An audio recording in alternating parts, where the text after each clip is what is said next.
नमस्कार, आप देख रहे हैं आज तक। आपके साथ मैं हूं सईद अंसारी। पूरे आज तक परिवार की तरफ से आप सभी को दीपावली की हार्दिक शुभकामनाएं। दिवाली के रोशन पर्व पर पूरा देश जगमग हो रहा है और हर साल की तरह इस बार भी प्रधानमंत्री नरेंद्र मोदी ने अपनी दिवाली सीमा पर सैनिकों के साथ मनाई। तो खबरदार के इस दिवाली विशेषांक में हम पीएम मोदी के दिवाली मिलन का पूरा विश्लेषण करेंगे। हर बार की तरह इस बार भी पीएम मोदी ने जवानों के साथ दिवाली मनाई है, जिसके लिए आज वो जैसलमेर बॉर्डर पहुंचे, जहां उन्होंने जवानों का मुंह मीठा कराया और देश के दुश्मनों के दांत खट्टे करने वाले संदेश दिए। पीएम मोदी ने 1971 के युद्ध के भारतीयों के शौर्य की भूमि बनी लोंगेवाल पोस्ट पर जवानों को दिवाली की शुभकामनाएं दी।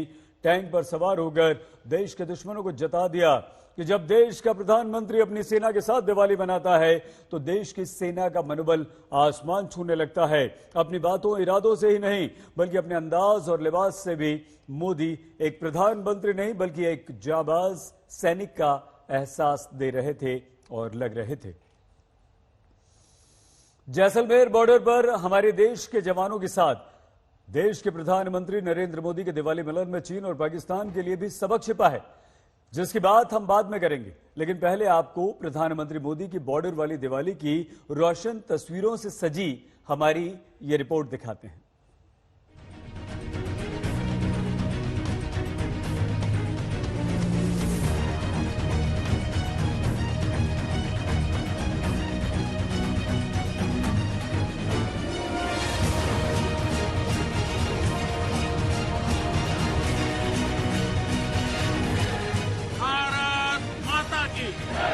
भारत माता की।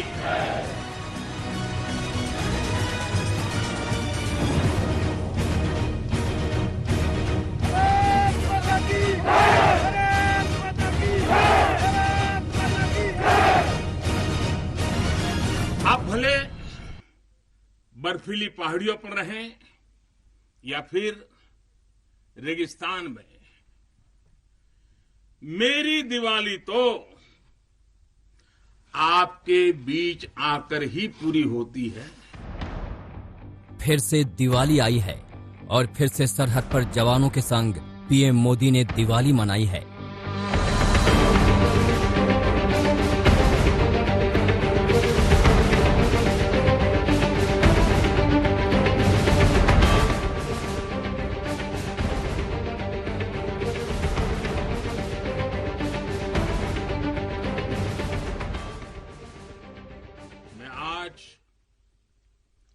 उन वीर माताओं, बहनों और बच्चों को दीपावली की हार्दिक शुभकामनाएं देता हूं, उनके त्याग को नमन करता हूं, जिनके अपने बेटे हो या बेटी आज त्योहार के दिन पर भी सरहद पर तैनात हैं। वे भी, परिवार के सभी लोग भी अभिनंदन के अधिकारी है। पीएम मोदी चाहे जहां भी रहें, दिवाली के दिन उनका जवानों से अपॉइंटमेंट फिक्स रहती है। इस बार पीएम मोदी जैसलमेर बॉर्डर पहुंचे। जरा प्रधानमंत्री का लिबास देखिए, बिल्कुल एक फौजी की तरह। जरा प्रधानमंत्री का रौब देखिए, बिल्कुल एक अजय जवान की तरह। आपके इसी शौर्य को नमन करते हुए आज भारत के 130 करोड़ देशवासी आपके साथ मजबूती से खड़े हैं। आज हर भारतवासी को अपने सैनिकों की ताकत और शौर्य पर गर्व है। देश के सैनिक परिवार से दूर सरहद की रक्षा में तैनात होकर देश की दिवाली को शुभ बनाते हैं। देश का प्रधानमंत्री खुद उनके बीच जाकर उनका मुंह मीठा करवाता है, क्योंकि सैनिक हैं तो देश की सुरक्षा है, समृद्धि है, खुशियां हैं। जब तक आप हैं तब तक देश की दिवाली इसी तरह रोशन होती रहेगी।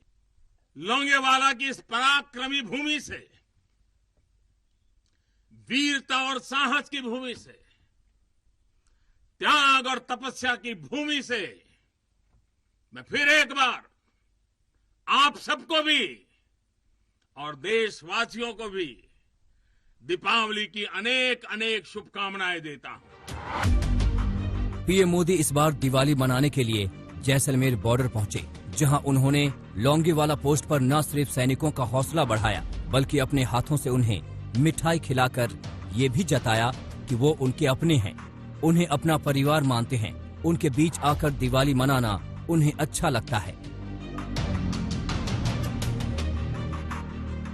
आपके चेहरों की रौनक देखता हूं, आपके चेहरे की खुशियां देखता हूं, तो मुझे भी अनेक गुना खुशी हो जाती है, मेरी खुशी बढ़ जाती है। जवानों के साथ दिवाली मनाने के दौरान पीएम मोदी ने वॉर मेमोरियल पहुंचकर वीर शहीदों को नमन किया। लौंगेवाला पोस्ट वही जगह है जहां 1971 के युद्ध में भारतीय सेना के सिर्फ 120 जवानों ने पाकिस्तान की कई टैंक टुकड़ियों की समाधि बना दी थी। जो लड़ाई दुनिया के सबसे खतरनाक टैंक युद्धों में गिनी जाती है, उस युद्ध की भूमि पर पीएम मोदी जब टैंक पर सवार हुए तो उनके चेहरे पर बिल्कुल एक सैनिक वाला तेज था और दुश्मन को मुंहतोड़ जवाब देने का अटल इरादा दिख रहा था। जब भी सैन्य कुशलता के इतिहास के बारे में लिखा पढ़ा जाएगा, जब सैन्य पराक्रम की चर्चा होगी, तो बैटल ऑफ लौंगेवाला को जरूर याद किया जाएगा। दिवाली के मौके पर अपने पीएम को अपने बीच पाकर जवानों का जोश हाई था। लौंगेवाला चौकी से लेकर जैसलमेर एयरबेस तक जितने वक्त पीएम मोदी वहां पर जवानों के बीच रहे, भारत माता की जय के नारे गूंजते रहे। भारत माता की, भारत माता की, भारत माता की, भारत माता की, भारत माता की, भारत माता की। सत्ता ग्रहण के बाद से हर साल प्रधानमंत्री मोदी ने अपनी दीपावली देश के जवानों के साथ मनाई है। पिछले साल पीएम मोदी दिवाली मनाने एलओसी पर राजौरी सेक्टर पहुंचे थे। 2018 में उन्होंने उत्तराखंड के हर्षिल बॉर्डर पर जवानों से मुलाकात की थी। 2017 में जम्मू कश्मीर के गुरेज सेक्टर में और 2016 में हिमाचल प्रदेश में चीन बॉर्डर पर पहुंचकर जवानों से मुलाकात की थी। 2015 में पीएम मोदी ने अमृतसर बॉर्डर पर जवानों के साथ दिवाली मनाई थी और प्रधानमंत्री बनने के बाद पहली बार 2014 में सियाचिन पहुंचे थे। 2014 में दीपावली के पर्व पर मैं सियाचिन चला गया था जवानों के साथ दिवाली मनाने के लिए।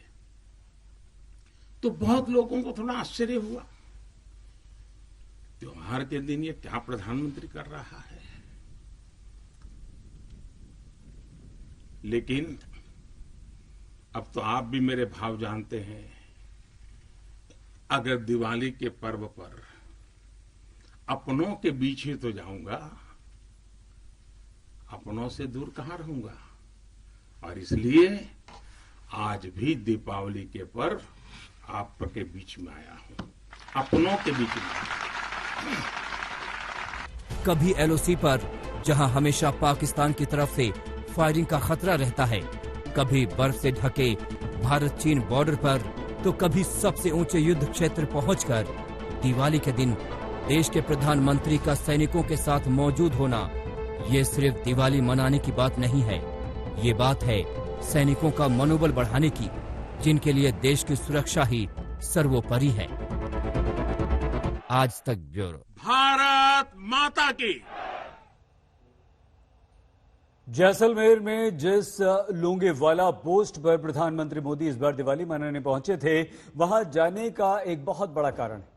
1971 के भारत पाकिस्तान के युद्ध में लौंगेवाला की लड़ाई में भारतीय सेना को शौर्य के प्रदर्शन करने का एक ऐसा अवसर दिया कि दुनिया भर में भारतीय सेना के चर्चे होने शुरू हुए। लौंगेवाला की लड़ाई दुनिया के सबसे खतरनाक टैंक युद्धों में गिनी जाती है। इस लड़ाई में भारत के 120 सैनिकों ने सिर्फ एक टैंक के साथ लड़ते हुए पाकिस्तान के 40 से ज्यादा टैंक से टक्कर ली और पाकिस्तान के 2000 सैनिकों को मार गिराया। आज प्रधानमंत्री नरेंद्र मोदी इसी लोंगेवाला पोस्ट से पाकिस्तान और चीन को बिना नाम लिए चेतावनी दे रहे थे और उन्होंने दिया है कि अगर भारतीय सेना को आजमाओगे तो मिट जाओगे। दिवाली के अवसर पर चीन और पाकिस्तान को प्रधानमंत्री नरेंद्र मोदी का ये चेतावनी भरा संदेश जरूर याद रखना चाहिए, सबक सीखना चाहिए, इसे ग्रहण करना चाहिए।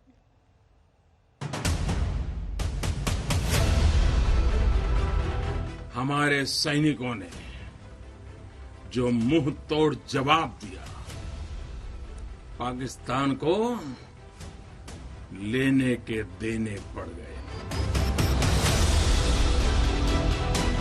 इस लड़ाई ने दिखाया है कि भारत की संगठित सैन्य शक्ति के सामने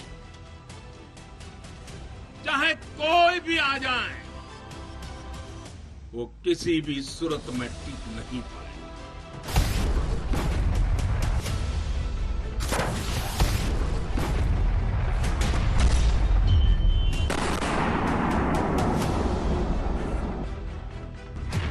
कल छोटी दिवाली थी तो बॉर्डर पर पाकिस्तान के बंकर और पोस्ट सुलगा दिए गए।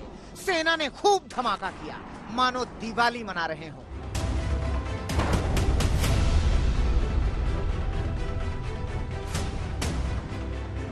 आतंकियों के लॉन्च पैड तबाह कर दिए गए। पाकिस्तानी सेना के हथियार डिपो को धमाके में उड़ा दिया गया। ऐसी जोरदार आतिशबाजी हुई कि इसकी गूंज आतंक के आकाओं को इस्लामाबाद तक जरूर सुनाई पड़ी होगी। आज दिवाली है। पीएम ने आतंक की नर्सरी चलाने वाले पाकिस्तान को फिर से चेतावनी दी है, सुधर जाओ, नहीं तो इस बार घर में घुसकर जवाब देंगे। जब भी जरूरत पड़ी है, भारत ने दुनिया को दिखाया है कि उसके पास ताकत भी है और सही जवाब देने की राजनीतिक इच्छा शक्ति भी। ये देश अपने हितों से किसी भी कीमत पर रत्ती भर भी समझौता करने वाला नहीं है। भारतीय सेना अब सिर्फ हमले का मुंहतोड़ जवाब ही नहीं देती, बल्कि अब आतंकियों का मौत तक पीछा करती है। आतंकी धोखे से नुकसान पहुंचाकर बच नहीं सकते। पाकिस्तान के कब्जे वाला कोई इलाका अब उनके लिए सेफ जोन नहीं रहा। पाकिस्तान बॉर्डर से सटे जैसलमेर के पास लोंगेवाला पोस्ट पर प्रधानमंत्री नरेंद्र मोदी ने एक तीर से दो निशाने साधे। चेतावनी पाकिस्तान और उसके बॉस चीन दोनों के लिए थी। पीएम ने बिना नाम लिए दोनों को बता दिया, अब भारत को आजमाने की कोशिश भारी पड़ेगी। भारत की सेनाओं ने दिखाया है कि वो आतंक के ठिकानों पर कभी भी कहीं भी स्ट्राइक कर सकते हैं। पाकिस्तान इस साल अब तक 4000 से ज्यादा बार सीज फायर का उल्लंघन कर चुका है। हर बार उसे सेना के हाथों मुंह की खानी पड़ती है। वहीं चीन मई के महीने से ही एलएसी पर हमारी जमीन हड़पने की नीयत के साथ जमा हुआ है। उत्तरी लद्दाख के देपसंग से पैंगोंग सो झील तक चीन की बदनीयती साफ देखी गई, लेकिन सेना सतर्क है। सरकार ने मन बना लिया है, चीन की कोई चाल कामयाब नहीं होने दी जाएगी। पीएम ने आज फिर चीन के विस्तारवादी नीति पर कठोर प्रहार किया। विस्तारवाद को एक मानसिक परेशानी और 18वीं सदी की सोच बताकर आईना दिखाया। आज पूरा विश्व विस्तारवादी ताकतों से परेशान है। विस्तारवाद एक तरह से मानसिक विकृति है और 18वीं शताब्दी की सोच को दर्शाता है। इस सोच के खिलाफ भी भारत प्रखर आवाज बढ़ रहा है। इस्लामाबाद और बीजिंग दोनों को संदेश साफ है, भारत को चुनौती देने की कोशिश भारी पड़ेगी, क्योंकि शांति का पैरोकार हिंदुस्तान जरूरत पड़ने पर घर में घुसकर मार भी सकता है। दूसरे की जमीन हड़पने वाले के राजनीतिक नक्शे को बदल भी सकता है। भारत माता की। प्रधानमंत्री ने सबल, समर्थ, स्वावलंबी और आत्मनिर्भर भारत का संकल्प दोहराया। जवानों के बीच पीएम का संदेश साफ था, जिस राष्ट्र के पास ताकत है वहाँ शांति और समृद्धि की गारंटी है। सीमा की सुरक्षा सुरक्षा बलों की शक्ति के साथ जुड़ी हुई है। दुनिया का इतिहास हमें ये बताता है कि केवल वही राष्ट्र सुरक्षित रहे हैं, वही राष्ट्र आगे बढ़े हैं जिनके भीतर आक्रांताओं का मुकाबला करने की क्षमता थी। इंटरनेशनल कोऑपरेशन कितना ही आगे क्यों न आ गया हो, समीकरण कितने ही बदल क्यों न गए हो, लेकिन हम कभी नहीं भूल सकते कि सतर्कता ही सुरक्षा की राह है। कश्मीर में आतंक कमजोर पड़ रहा है। पाकिस्तान के हाथ से आतंक की डोर छूटने वाली है। कश्मीर में आम लोग मुख्य धारा से जुड़ रहे हैं। जाहिर है पाकिस्तान की बौखलाहट तो बढ़नी ही थी। दूसरी तरफ लद्दाख के दूर दराज के वो इलाके जहां अब तक सड़क से संपर्क मुश्किल था, वहां सड़क निर्माण होना और अग्रिम पोस्ट पर सेना की पकड़ मजबूत होना चीन को अखर रहा है। दोनों साजिश रच रहे हैं, लेकिन अब हिंदुस्तान ने मन बना लिया है कि आजमाया तो मिलेगा प्रचंड जवाब। आज तक ब्यूरो। प्रधानमंत्री नरेंद्र मोदी की तरह आज तक भी हर साल सीमा पर जवानों के साथ दिवाली मनाता है।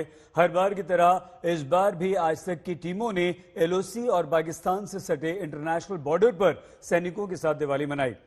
जहां देश की सुरक्षा में तैनात हमारे जवान पूरे विधि विधान के साथ दिवाली मना रहे हैं, लेकिन सीमा की दिवाली में सबसे अलग और खास बात यह होती है कि जवानों की दिवाली भी राष्ट्रभक्ति की भावनाओं से रोशन होती है।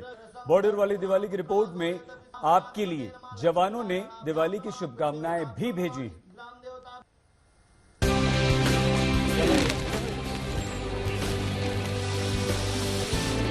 देश के सैनिक भी उतने ही हर्षोल्लास से दिवाली मनाते हैं जितने उत्साह से देश के बाकी लोग। फर्क सिर्फ इतना है कि हम अपने परिवारों के साथ दिवाली मनाते हैं और देश के सैनिक अपने परिवार से दूर रह जाते हैं। आज तक ने भी देश की सुरक्षा में तैनात जवानों के साथ दिवाली मनाई है।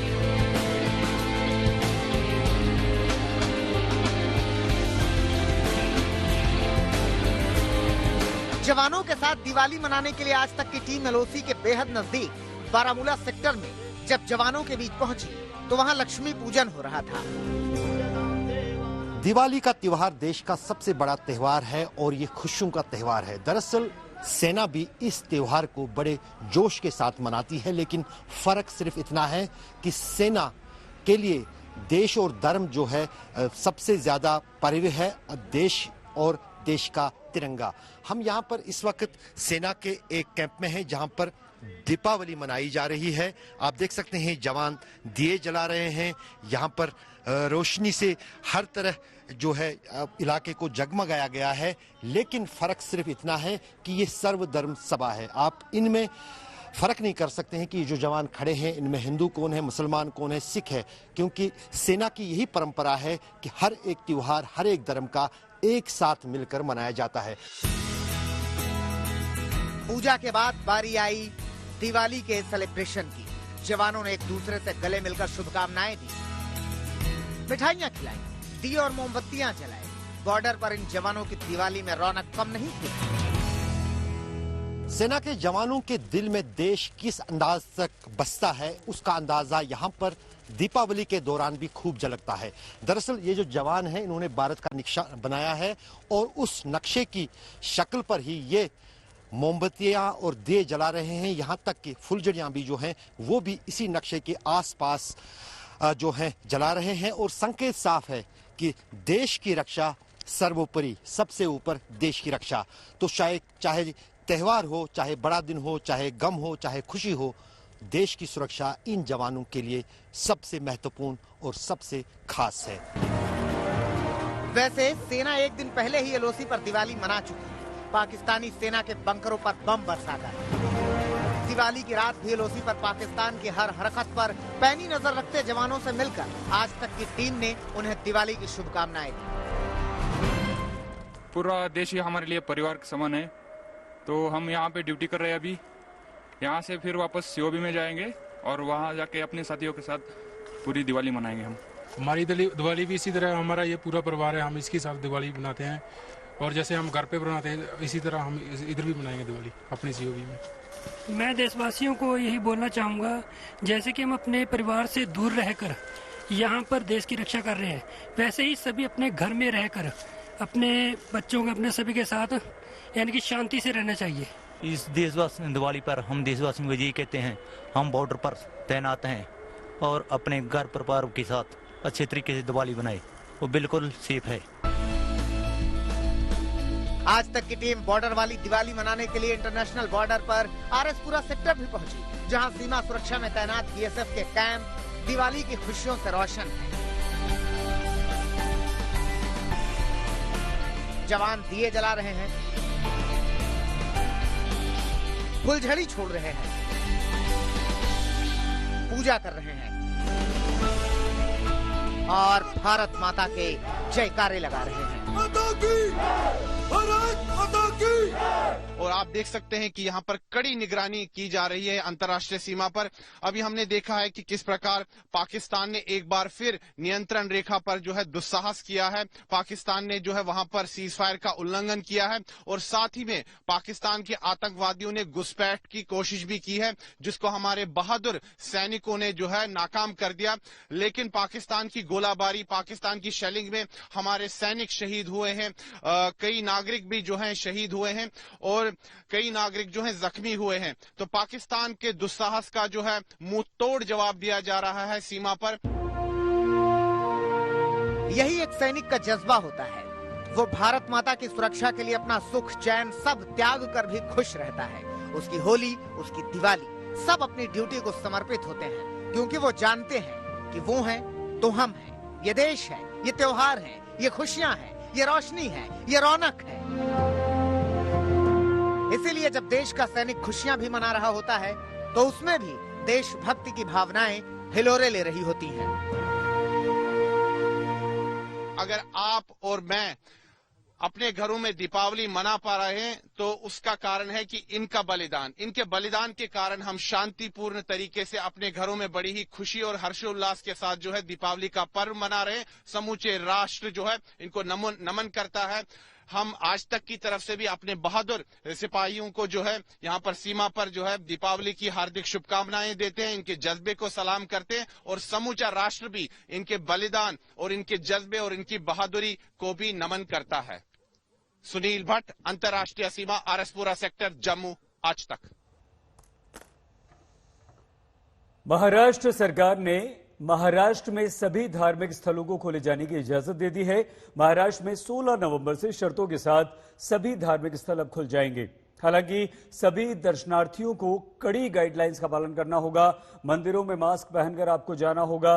पिछले महीने मंदिरों को खोलने को लेकर बीजेपी और शिवसेना के बीच जमकर बयानबाजी हुई थी और इस राजनीतिक वार पलटवार में राज्यपाल तक कूद पड़े थे।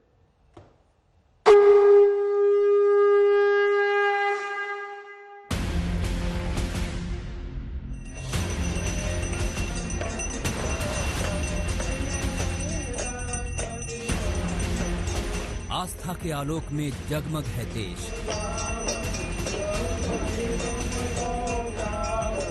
प्रकाश का पर्व इसलिए भी अहम है कि आज महालक्ष्मी की महापूजा का दिन है और इसी शुभ दिन महाराष्ट्र में मंदिरों के पट खोलने का फैसला ले लिया गया। मुख्यमंत्री उद्धव ठाकरे ने महाराष्ट्र में सभी धार्मिक स्थल खोलने की इजाजत दे दी है। ये एक अच्छा निर्णय महाराष्ट्र सरकार ने लिया है और खास तौर पे जब कोरोना के मरीजों की संख्या बहुत कम हो रही है तो मुझे लगता है कि सरकार ने भी सोच समझ के मंदिर खोलने का निर्णय किया है या हर प्रार्थना स्थल खोलने का निर्णय किया है। महाराष्ट्र में शर्तों के साथ 16 नवंबर से मंदिर और दूसरे धार्मिक संस्थान खोले जाएंगे। लेकिन कोरोना को देखते हुए धार्मिक संस्थानों को सख्त गाइडलाइंस का पालन करना होगा। इसमें सोशल डिस्टेंसिंग के नियम का पालन सुनिश्चित करना होगा। धार्मिक संस्थानों में ज्यादा भीड़ लगाने की इजाजत नहीं होगी। मास्क पहनकर ही धार्मिक संस्थानों में जाने की इजाजत दी जाएगी। इसके अलावा सुरक्षा के लिए धार्मिक संस्थानों के प्रशासन फैसला ले सकते हैं। इस वक्त मैं हूँ सिद्धिविनायक मंदिर पर और यहाँ पर भी जल्द ही महीनों बंद रहने के बाद ये मंदिर अब जल्द ही खुलने वाला है। महाराष्ट्र सरकार का आग्रह यही है श्रद्धालुओं से कि वो मंदिर आए, जरूर आए, लेकिन सोशल डिस्टेंसिंग मेंटेन करें और मास्क पहने। जब हमने सिद्धिविनायक के ट्रस्टी से बात की तो उनका भी यही कहना है कि किस तरह से मॉडलिटीज होंगी, कैसे आएंगे श्रद्धालु, क्या क्या होगा, कहाँ सैनिटाइजर्स रखे जाएंगे।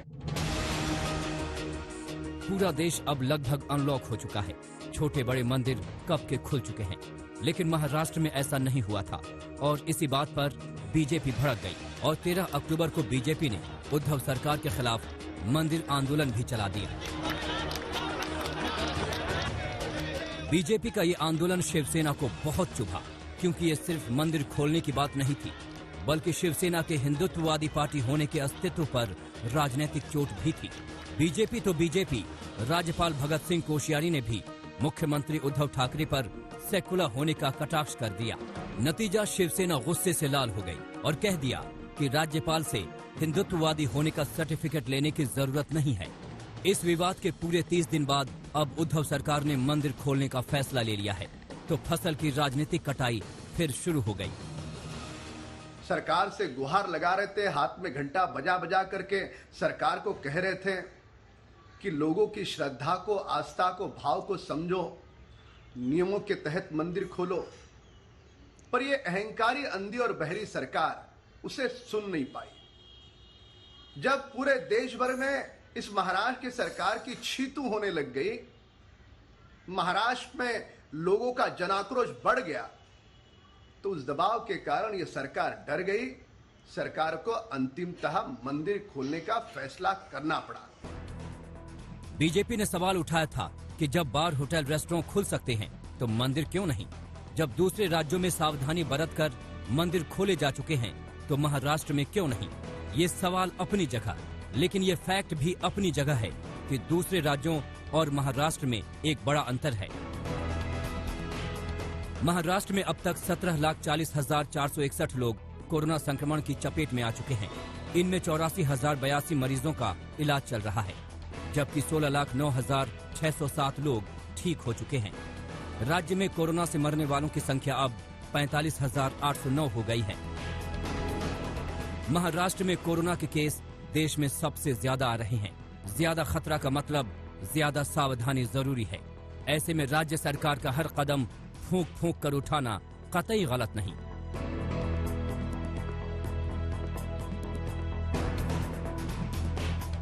विद्या के साथ साहिल जोशी, मुंबई आज तक।